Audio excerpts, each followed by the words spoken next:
Praise the lord. పునరుద్ధానుడైన యేసుక్రీస్తు నామములో మీ అందరికీ నా శుభాభివందనాలండి. బాగున్నారా? యేసయ్య మీ అందరినీ ఆశీర్వదించునుగాక. అనుదిన వాత్సల్యత అను నేటి వాక్య ధ్యానాన్ని ఈ ఉదయకాలము ధ్యానించుకుందాం రండి. పరిశుద్ధ బైబిల్ గ్రంథములో యెషయా ప్రవచన గ్రంథం 49వ అధ్యాయం 15వ వాక్య భాగాన్ని నేను చదువుతాను. బిడ్లారా, వీలైతే బైబిల్ తెరిచి వాక్యాన్ని గమనించండి. స్త్రీ తన గర్భమును పుట్టిన బిడ్డను కరుణింపకుండా తన చంటి పిల్లను మరుచునా? వారైనా మరుచుదురు గాని నేను నిన్ను మరువను. యేసయ్యకి మహిమ కలుగునుగాక. ప్రియమైన దేవుని బిడ్లారా, చదవబడిన ఈ వాక్య భాగంలో పరలోకమందున్న దేవాతి దేవుడు నీతోనూ నీ పిల్లలతోనూ నీ కుటుంబంతోనూ సూటిగా మాట్లాడుతున్నాడు. తల్లి తన చంటి బిడ్డను మరుస్తుందా? తల్లిదండ్రులు పిల్లలు ఏమైనా విడిచిపెడతారా? ఒకవేళ గర్భమును కని పెంచి పెద్ద చేసిన తల్లి అయినా మర్చిపోతుందేమో, కానీ నేను నిన్ను మర్చిపోను. యేసయ్యకి మహిమ కలుగునుగాక. నేను నిన్ను మర్చిపోను. ఈ వాక్యం వింటున్న దేవుని బిడ్డ, దేవుడు నీతోనే మాట్లాడుతున్నాడు. ఇప్పటి వరకు నిన్నెవ్వరు పట్టించుకోలేదని కుమిలి కుమిలి ఏడుస్తున్నావు కదూ. తండ్రి నన్ను విడిచిపెట్టాడని ఏడుస్తున్నావు కదూ. తల్లి నన్ను విడిచిపెట్టి వెళ్ళిపోయిందని ఏడుస్తున్నావు కదూ. బంధువులు నిన్నెవరు పలకరించట్లేదని ఏడుస్తున్నావు కదూ. చుట్టూతో ఉన్న స్నేహితులు, శ్రేయాభిలాషులు, బంధువులు నన్ను ఎవరు పట్టించుకోవట్లేదని ఏడుస్తున్నావు కదా. వారిలో ఒంటరి అయిన వాడు 1000 మందిగా చేస్తాడనే వాగ్దానం గుర్తుకు రాలేదా?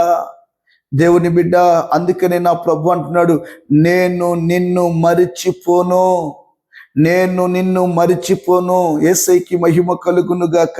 ఇంతటి గొప్ప వాగ్దానం ఈ ఉదయకాలం నీతోనే మాట్లాడుతున్నాడు. తల్లి నీతోనే మాట్లాడుతున్నాడు. తండ్రి నీతోనే మాట్లాడుతున్నాడు. దైవ జనాంగమా, పరిశుద్ధ ప్రజలారా, భయపడొద్దు. ఆయన నిన్నెన్నడూ విడిచిపెట్టడు, నిన్నెప్పుడు మర్చిపోడు. ప్రియమైన దేవుని బిడ్లారా, భక్తుడైన దావీదు 13వ సంకీర్తనలో మొదటి మాటలో ఒక చక్కటి మాట అంటాడు. చూడండి, ఒక భక్తుడి ఆక్రందన, వేదన, దుఃఖం, కన్నీళ్ళ మధ్యలో ఈ మాటను ప్రస్తావించాడు. యెహోవా, ఎన్నాళ్ళ వరకు నన్ను మర్చిపోదువు? నిత్యము మరిచెదవా? దావీదు అనుకుంటున్నాడు దేవుడు మర్చిపోయాడని. దావీదు అనుకుంటున్నాడు దేవుడు విడిచిపెట్టేశాడని. దావీదు అనుకుంటున్నాడు నిత్యము నా చేయి విడిచిపెట్టేశాడని. నా దావీదును దేవుడు చేయి విడిచిపెట్టలేదు.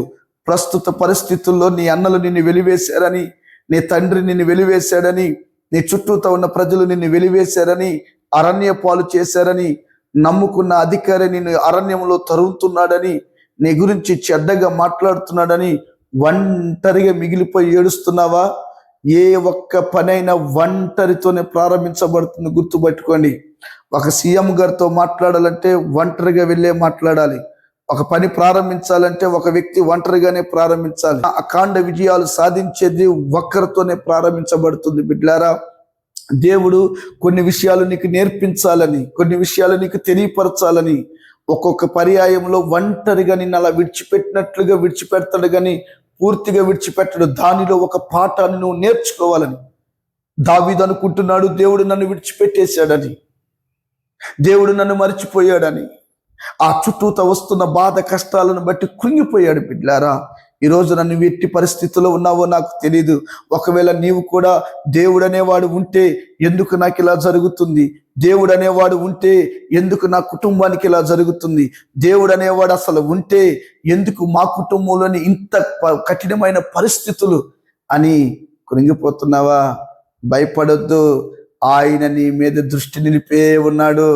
ఆయన నిన్ను మర్చిపోలేదు. తల్లి చంటి బిడ్డనైనా మర్చునేమో, తల్లిదండ్రులు పిల్లలను మర్చిపోతారేమో, ఒకవేళ స్నేహితులు మర్చిపోతారేమో, కానీ నేను నిన్ను మర్చిపోను, నేను నిన్ను మర్చిపోను, నేను నిన్ను విడిచిపెట్టను. నాకు తెలిసిన ఒక తల్లి, పేరు చెప్పకూడదండి, ఈ విషయం నా గుండెని ఎంతో పిండేసింది. 3 పిల్లలు. చిన్నోడు పుట్టినప్పుడు అలా ఉద్యోగానికని వెళ్ళి 4 నెలలు పిల్లోడు, పాలు తాగే పిల్లోడు, అక్కడి నుంచి అటే వెళ్ళిపోయింది. ఇక కనిపించలేదు. లేనిపోయిన సంబంధాలు పెట్టుకొని చంటి బిడ్డను విడిచిపెట్టి వెళ్ళిపోయింది. తర్వాత తెలిసింది పలానా వ్యక్తితో ఉంటుంది అని. తల్లైనా చంటి బిడ్డను మరుస్తుందేమో, కానీ నేను నిన్ను మర్చిపోను. ఎలాంటి ఘోరాలు నేరాలు ఈ భూమి మీద జరుగుతున్నాయి బిడ్లారా, కానీ దేవుడు నీకు అన్యాయం చేయటం అసంభవం. దేవుడు నిన్ను మర్చిపోవటం అసంభవం. యేసయ్య నామములో ఒక సేవకుడిగా మరొక పర్యాయం నీ జ్ఞాపకం చేస్తున్నాను. దేవుడు నిన్ను మర్చిపోలేదు, నీ ఉద్యోగాన్ని మర్చిపోలేదు, నీ కంపెనీని మర్చిపోలేదు, నీ పిల్లలను మర్చిపోలేదు. ఆయన ఇది మొదలుకొని నిన్ను ఆశీర్వదించబోతున్నానని వాగ్దాన రీతిగా మాట్లాడుతున్నాడు. అందుకనే నిన్ను మరవలేదయ్యా, విడిచిపెట్టలేదయ్యా అని ప్రభు చెప్తున్నాడు బిడ్డలారా. దావీదేమో నన్ను విడిచిపెట్టేశాడేమో, ప్రస్తుతంతో నడుస్తున్న ఆ శ్రమల మార్గాలను బట్టి నిత్యం మరుస్తావా, అసలు పూర్తిగా నన్ను విడిచిపెట్టావా అన్నట్లుగా ఆక్రాందనతో ఈ కీర్తన రాస్తున్నాడు. మీరు ఈ వాక్యం వింటున్నారు కదా, నిజంగా దేవుడు దావీదును మర్చిపోయాడా? మర్చిపోలేదు. అతన్ని దేవుడు ఆశీర్వదించాడు, శత్రు చేతుల నుంచి విడిపించాడు, సింహాసనం ఎక్కించాడు, 40 సంవత్సరాలు రాజుగా పరిపాలన చేశాడు. ఆ 40 సంవత్సరాలే కాదు, తరతరాలు దావీదు సింహాసనాన్ని దేవుడు ఏం చేశాడు? స్థిరపరిచాడు. మిమ్మల్ని కూడా నా దేవుడు దావీదును స్థిరపరిచినట్లుగా మీ కుటుంబాలను, మీ వ్యాపారాలను, మీ ఉద్యోగాలను, మీ పరిస్థితులన్నిటినీ స్థిరపరచునుగాక, మీ కలవరాలన్నీ కొట్టివేయునుగాక. అమ్మా తల్లి, ఆయన నిన్ను మర్చిపోడు. అమ్మా నాన్నగారు, నిన్ను యేసయ్య మర్చిపోడు. యేసయ్యని ఆశ్రయిస్తే ఉన్నత శిఖరాల మీద నా దేవుడు నిన్ను ఎక్కించి నడిపించునుగాక. దేవుడి మాటలను దీవించునుగాక. తలలు వంచండి, ప్రార్థన చేసుకుందాం. ప్రేమ కలిగిన మహాపరిశుద్ధుడా, సర్వశక్తి కలిగిన దేవుడా, తల్లి చంటి బిడ్డను మర్చిపోదు కదయ్యా.